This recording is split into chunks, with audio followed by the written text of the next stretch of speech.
રાધનપુરમાં વરસાદી પાણીનો નિકાલ ન થતા સ્થાનિકોને ભારે હાલાકી। રાધનપુરમાં પ્રી મોન્સૂનની કામગીરીની પોલ ખોલી દેતા દ્રશ્યો મળ્યા જોવા। મશાલી રોડ પર આવેલ 15મી વધુ સોસાયટીના રહીશો પાણીમાં ચાલવા મજબૂર। મશાલી રોડ પર એક સરકારી શાળા અને 2 પ્રાઇવેટ શાળા વિદ્યાર્થીઓને ભારે હાલાકી। છેલ્લા 15 વર્ષથી રોડ પર પાણી ભરાતા રાહદારીઓ અને વાહન ચાલકો મુશ્કેલીમાં। નેશનલ હાઈવે ઓથોરિટી દ્વારા બનાવેલ ગટરમાં પાણીની નિકાલ થતો નહીં। સ્થાનિક નગરપાલિકા દ્વારા ગટરની સાફ સફાઈ કરવામાં નથી આવી, જેથી પાણી ભરાવવાની સમસ્યા। સ્થાનિક રાધનપુર વિસ્તારમાં મશાલી રોડ આવેલ છે, એની અંદર 15 થી 20 સોસાયટીઓ આવેલી છે અને આ મશાલી રોડ એમાં ગોકુળપુરા, અમીરપુરા જે વિસ્તારનો જે રસ્તો છે ત્યાં અત્યારે હેડવાની સમસ્યા એટલે અમારા કનસીબ ભાગ્ય છે, એટલે અમને વારંવાર આ પાણીમાં હેડવું પડે છે।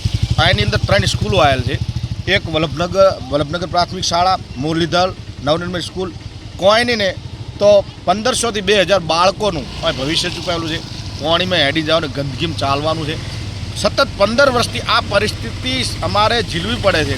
તો હું એવું કહું છું કે તંત્રને જાગૃત થવું જોઈએ। તંત્ર જો જાગૃત નહીં થાય તો આનો કોઈ હલ નહીં થાય, બરાબર। જેથી વખતે ભાજપ કોંગ્રેસ કોઈ પણ હોય, પણ કોઈ પણ તંત્ર રજૂઆત કરવા છતાં પણ કોઈ કાર્ય થતું નથી। વારંવાર રજૂઆત કરવાથી કોઈ પણ આનો હલાવતો નથી। એના ખાડા, એની પોઝિશન અને એની પરિસ્થિતિ સાથે અમારે જીવવું પડે અને અમારા કબનસીબ છે કે વારંવાર આ પરિસ્થિતિ સાથે જ્યારે ચોમાસું આવે વારંવાર અમારે બાઇકો હોય, ગાડી હોય કે હેડતા બાળકો હોય, ગાડી ખાડામાં પડી એની બ્રેક ઓઇલ ખાધે નીકળી જાય, ખાડામાં પડી બાઇકોના એન્જિનને નુકસાન આવે છે, અમારા મકોડા ખસી જાય છે, પણ કોઈ આનો નિકાલ આવ્યો નથી। એટલે અમે આ તંત્ર સાથે અમે રજૂઆત કરીએ છીએ કે આ તંત્ર જાગૃત થાય અને આનો કોઈનો હલ લાવે। અસ્તુ મશાલી રોડ ઉપર આજથી લગભગ 15 વર્ષથી આવું ને આવું પાણી ભરાય છે અને આના માટે ક્યાંક ને ક્યાંક આરએમબી પણ જવાબદાર છે, કારણ કે જે ગટરો છે એ આરએમબીમાં આવેલી છે અને એ ગટરોની સાફ સફાઈ દર વખતે ચોમાસામાં જ કરવા આવે છે। કાલે અમે બેનને મળવા ગયા હતા, પ્રાપ્તિબેને અમને એવો જવાબ આપ્યો છે કે ત્યાં રોડ મંજૂર થઈ ગયેલો છે અને અમે ગટરો બધી ખોલીએ રહ્યા, પણ જ્યારે ઘોડા દોડે ત્યારે તબેલાને તાળા મારવાવાળી વાતો કરે છે આ લોકો। અને અત્યારે આ વિસ્તારની પબ્લિક એટલી યાતનાઓ અને તકલીફો ભોગવી રહી છે કે પારાવાર મુશ્કેલી પડી રહી છે। હું સક્ષમ છું, મારું બાળક ગાડીમાં સ્કૂલે જઈ શકે છે, પણ એ બધા એવા સક્ષમ નથી કે બધાના બાળકો સ્કૂલે ગાડીમાં જાય। અહીંયા 3 સ્કૂલો આવેલી છે, 3 આંગણવાડીઓ આવેલી છે અને મુશ્કેલીનો કોઈ પાર નથી રહ્યો અને આનો તત્કાલ ધોરણે નિકાલ લાવવા માટે અમારી નમ્ર અરજ છે સરકારશ્રીને।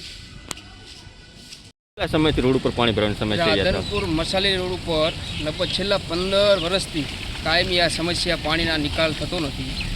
લોકોને ખૂબ તકલીફો પડે છે। એમાં અહીંયા લગભગ 2 સ્કૂલો આવેલી, આમ તો 3 છે સરકારી સ્કૂલ સાથે, 2 પ્રાઇવેટ સ્કૂલો, બાળકોને પણ ખૂબ તકલીફ પડે। આ સમગ્ર રાધનપુરની આ પરિસ્થિતિ છે અને છેલ્લા 15 વર્ષથી લોકો હેરાન થઈ ગયા છે। બીજા નંબરની વાત એ છે કે હવે તો 25 અમે નગરપાલિકાના સભ્ય આપ્યા ભારતીય જનતા પાર્ટીને, છતાં પણ કોઈની વાત સાંભળવા માટે તૈયાર નથી। એ લોકોને કોઈ ધ્યાન આપવું નથી। પ્રજા ત્રાહિમ નામ છે અને પ્રજાના કામમાં એમને કોઈ લક્ષ્ય જ નથી। એટલા માટે હવે જાગવાની જરૂર છે।